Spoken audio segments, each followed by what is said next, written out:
Está más grande que nunca. Entonces, esta prome viaja nós temos bleacher com 3.000 gente, fitness stadium.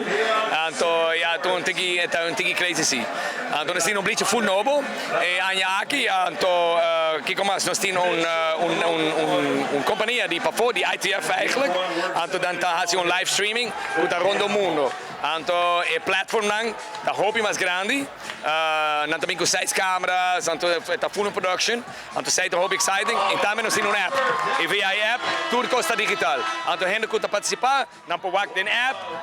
Que hora não é hunger, que cansa, e se a cansa está livre. Então, está gewoon push-out, like, oh, ben met hunger. E tudo está digital, então sai dan echt big step up.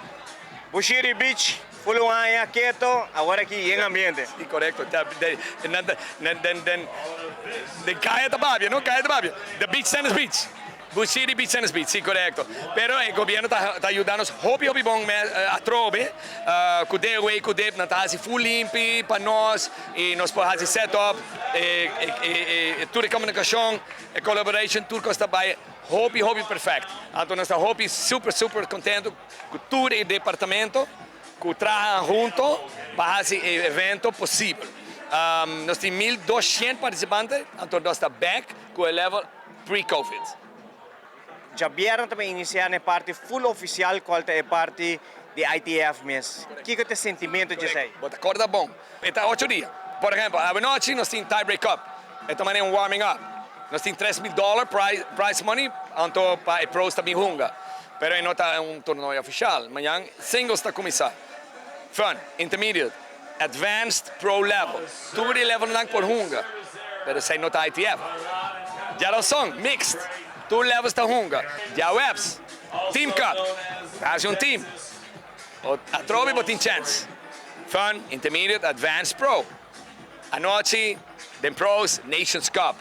Então, ja, toch, o pro está para o país, então não está orgulhoso, está gewoon candela, tremendo. Mas já bem, né? $70,000 is at stake. Então, de verdade, da outra de bem, é oficialmente o torneio de ITF da começar.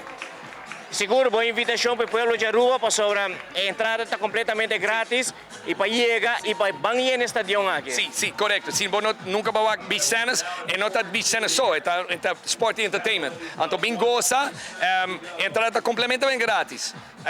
Nós temos bar, boa sortie, nós temos food court, comida, turcos e hobby entertainment. Então, hobby leuk mas e está community event. Então, tudo gente está bombini, bem gosta. Aruba Beach Tennis, Bushiri Beach e siman aqui.